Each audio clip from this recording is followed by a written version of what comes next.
الحمد للہ وکفا وسلام علی عباده الذین اصطفى اما بعد فاعوذ باللہ من الشیطان الرجیم بسم اللہ الرحمن الرحیم لن ینال اللہ لحومها ولا دماؤها ولكن ینالہ التقوی منکم۔ حضرات سامعین، آج کل یہ موقع عید الاضحیٰ کا ہے جس سے ہم گزر رہے ہیں،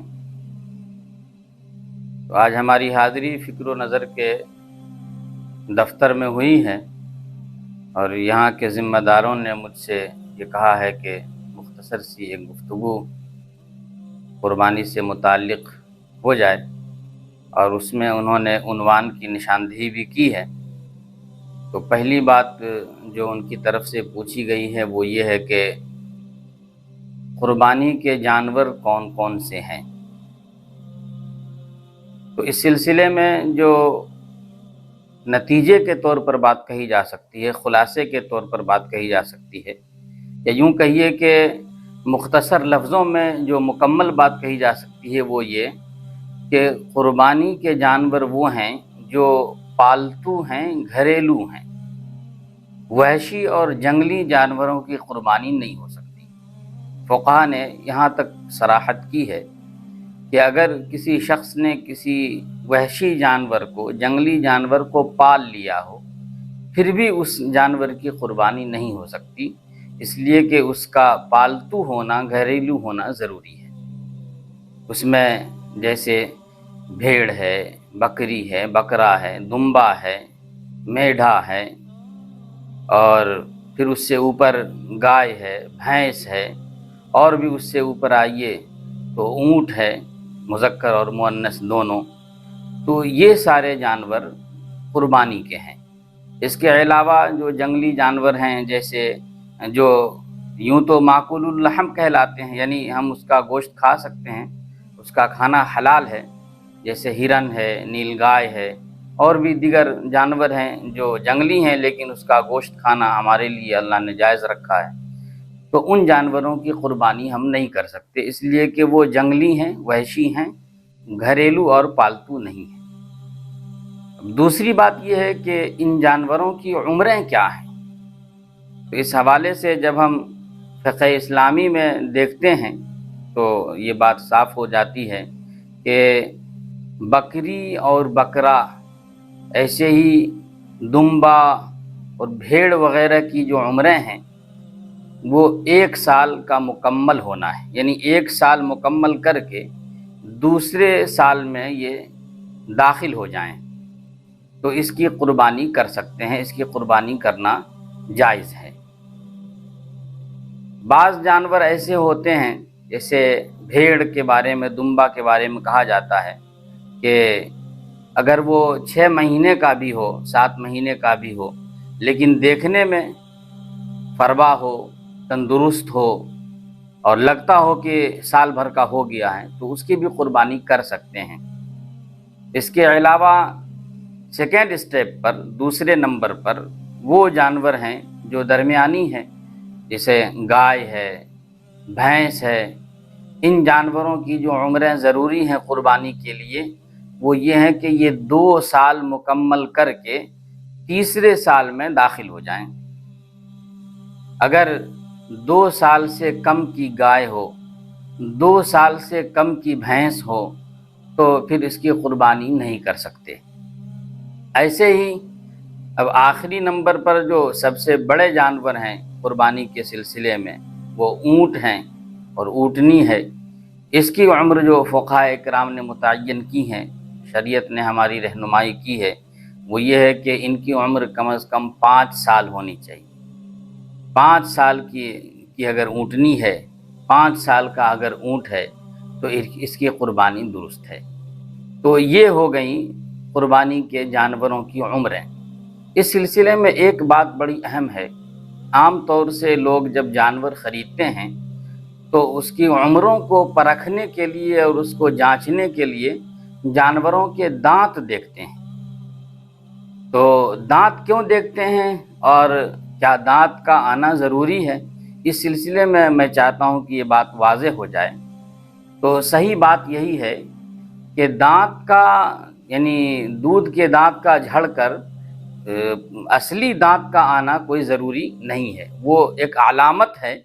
جیسے اگر بکری ہے یا بکرا ہے تو اگر 1 سال مکمل ہو گیا ہے تو یہ یقینی بات ہے کہ اس کے 2 دانت نکل آتے ہیں، اور اگر دانت نہیں ہے تو یہ سمجھا جائے گا کہ ابھی اس کی عمر 1 سال مکمل نہیں ہوئی ہے۔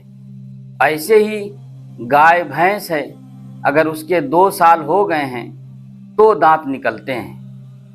5 سال اگر اونٹ کے مکمل ہو گئے ہیں تو دانت نکلتے ہیں۔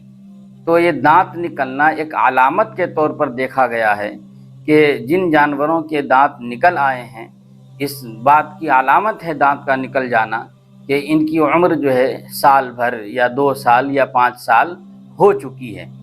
لیکن صحیح بات اس سلسلے میں یہ ہے کہ اگر اپنے دروازے پر جانور ہے، شروع سے پلا ہے، بڑھا ہے، اور اسی دروازے پر وہ شروع سے اب تک رہا ہے، اور ہمارے علم میں یقینی طور پر ہے کہ اس کی عمر مان لیجئے خصی ہے، بکرا ہے، اس کی عمر سال بھر ہو گئی ہے، یہ ہمارے علم میں ہے، لیکن ایسا ہو سکتا ہے کہ اس کے دانت نہ آئے ہوں، تو اس جانور کی قربانی ہم بلا چونچرا بلا تکلف کر سکتے ہیں کہ اصل میں عمر کا سال بھر ہو جانا ضروری ہے۔ عمر کا اگر درمیانی جانور ہے تو 2 سال مکمل ہونا ضروری ہے، اور اس سے بڑا جانور ہے تو اس کا 5 سال عمر کا ہو جانا ضروری ہے، دانت ضروری نہیں ہے۔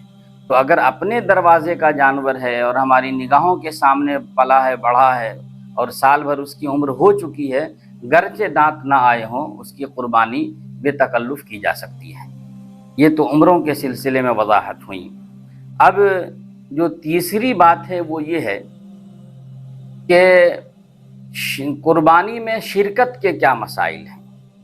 بھائی شرکت کے تو بہت سارے مسائل ہیں، اور اس مختصر سی ویڈیو میں ظاہر ہے کہ ساری چیزیں نہیں آ سکتی، لیکن ہم 2-3 ایسے مسائل کو رکھیں گے اور رکھتے ہیں جن پر عام طور سے لوگوں سے غلطی ہو جاتی ہے۔ پہلا مسئلہ یہ ہے کہ جو قربانی کا بڑا جانور ہے تو بڑے جانوروں میں 7 آدمی کی شرکت ہو سکتی ہے، یعنی جیسے گائے ہے یا بھینس کی قربانی ہم کر رہے ہیں، اونٹ یا اونٹنی کی قربانی کر رہے ہیں، تو ان جانوروں میں 7 آدمی کی شرکت ہو سکتی ہے، یعنی 7 آدمیوں کی واجب قربانی اس ایک جانور سے ادا ہو سکتی ہے۔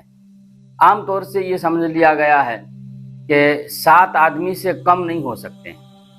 لوگوں نے بڑا جانور خریدا اور حصہ داروں کو ڈھونڈتے پھر رہے ہیں کہ بھائی قربانی کیسے کریں گے، 5 ہی آدمی اب تک ہو پائے ہیں، 2 آدمی اور تلاش کر لاؤ تب قربانی ہو سکے گی۔ ایسا نہیں ہے، بلکہ اگر 5 آدمی بھی ہیں، 6 آدمی بھی ہیں، 4 ہی آدمی ہیں، 3 ہی ہیں، 2 ہیں، یا پھر اکیلا ہی اگر کوئی شخص پورا جانور قربان کرنا چاہے تو بے تکلف قربان کر سکتا ہے۔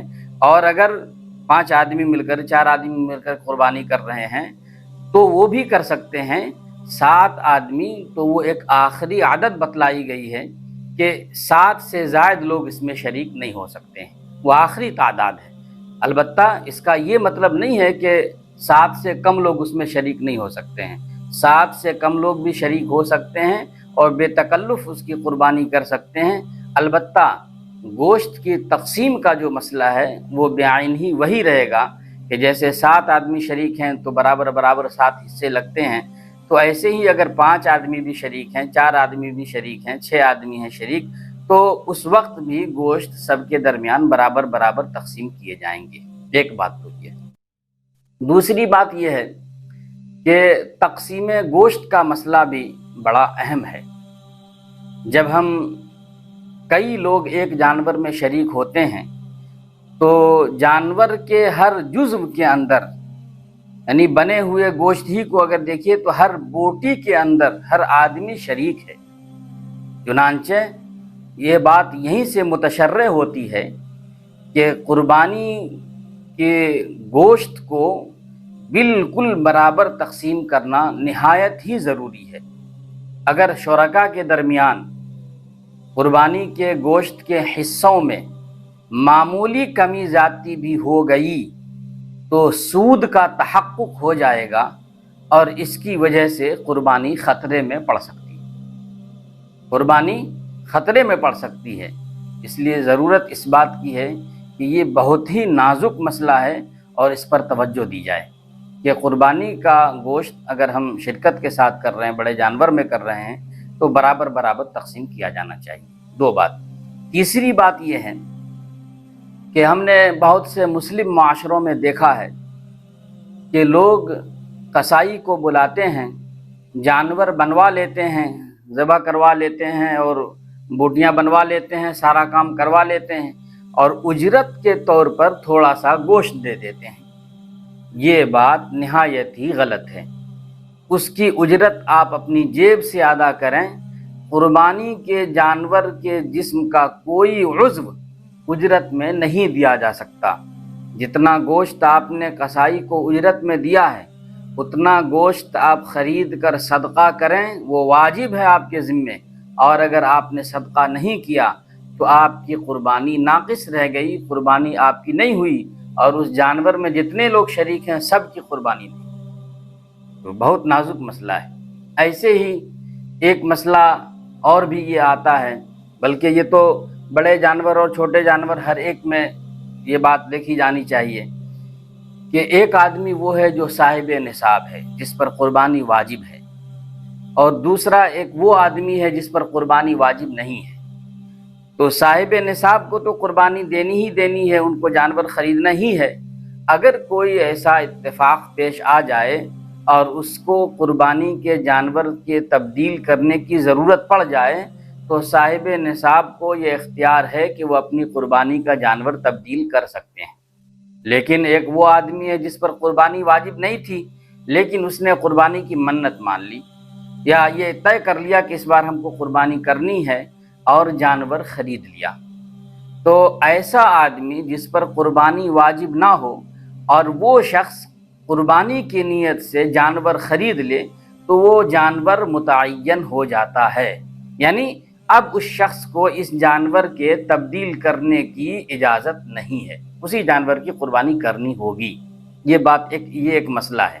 اب بڑے جانوروں میں دیکھیے کہ 7 آدمی شرکت کر رہے ہیں، ایک آدمی اس میں ایسا ہے جس پر قربانی واجب نہیں تھی اور اس نے قربانی کی نیت سے بڑے جانور میں شرکت کر لی۔ اب شریک ہونے کے بعد اب وہ کہہ رہا ہے کہ ہم اس جانور میں شریک نہیں ہوں گے، ہم کو کوئی دوسرا جانور مل گیا ہے، یا آپ کسی اور کو شریک کر لیجئے، ہم قربانی نہیں کریں گے، تو یہ نہیں چلے گا۔ اس لیے کہ اگر ایسا شخص ہمارے ساتھ قربانی کے جانور میں شریک ہو چکا ہے تو وہ ایک مخصوص حصہ جو اس شخص کا ہے، اسی حصے کی قربانی اس شخص کے ذمے لازم ہو چکی ہے۔ اب اگر اس شخص کو ہم اس جانور میں شریک نہ کریں دوبارہ اور کسی دوسرے کو اس کی جگہ شامل کر لیں تو یہ اس جانور میں جتنے لوگ شریک ہیں کسی کی قربانی نہیں ہوگی۔ اس لیے ایسا شخص جس کے اوپر قربانی واجب نہیں ہے وہ اگر بڑے جانور میں شریک ہو جاتا ہے تو دیگر حصہ داروں کو، دیگر فریقوں کو چاہیے کہ ان کو ہر حال میں اخیر تک باقی رکھیں، اس لیے کہ ان کے ذمے اور ان کے حصے میں قربانی کا جو حصہ آ چکا ہے اس حصے کی قربانی اس شخص کے ذمے لازم ہے، اور اس کی قربانی جب تک نہیں ہوگی اس جانور میں شریک تمام لوگوں کی قربانی نہیں ہوگی۔ اس لیے ضرورت اس بات کی ہے کہ اس طرح کے جو بڑے مسائل ہیں اور اہم مسائل ہیں اس پر ہم توجہ دیں تاکہ ہماری جو یہ ایک عظیم عبادت ہے، حضرت ابراہیم علیہ السلام اور حضرت اسماعیل علیہ السلام کی ایک یادگار کے طور پر اللہ تبارک و تعالیٰ نے اس امت کے لیے دین محمدی کا قربانی کو ایک حصہ بنا دیا ہے۔ یہ عمل بہت ہی مبارک اور بڑا اہم ہے اور بڑا محترم شان عمل ہے۔ یہ عمل ہمارا اللہ تعالیٰ کے ہاں مقبولیت کا درجہ حاصل کر لے اور ہماری اخروی نجات کا ذریعہ بن جائے۔ اللہ تبارک و تعالیٰ سے دعا ہے کہ اللہ تبارک و تعالیٰ امت مسلمہ کو اللہ تعالیٰ کی مرضی کے مطابق زندگی گزارنے کی توفیق مرحمت فرمائے۔ اور خلوص و للہیت کے ساتھ، بلکہ مکمل جذب اخلاص کے ساتھ، جیسا کہ شروع میں نے آیت بھی پڑھی تھی کہ لن ینال اللہ لحومها ولا دماؤها ولکن ینالہ التقوی منکم، کہ اللہ تعالیٰ کے پاس نہ گوشت پہنچتا ہے نہ خون پہنچتا ہے، البتہ جو ہمارے دل کا تقوی ہے، جو ہمارے دل کا اخلاص ہے، ہمارے دل میں جو اللہ کا ڈر اور اللہ کی خشیت ہے، یہ چیز اللہ کے پاس پہنچتی ہے، اور اسی کی اللہ تعالیٰ کی عدالت میں اہمیت ہے۔ اللہ تعالیٰ ہمیں پورے جذب خلوص کے ساتھ قربانی کے انجام دینے کی توفیق مرحمت فرمائے۔ وآخر دعوانا ان الحمد للہ رب العالمین۔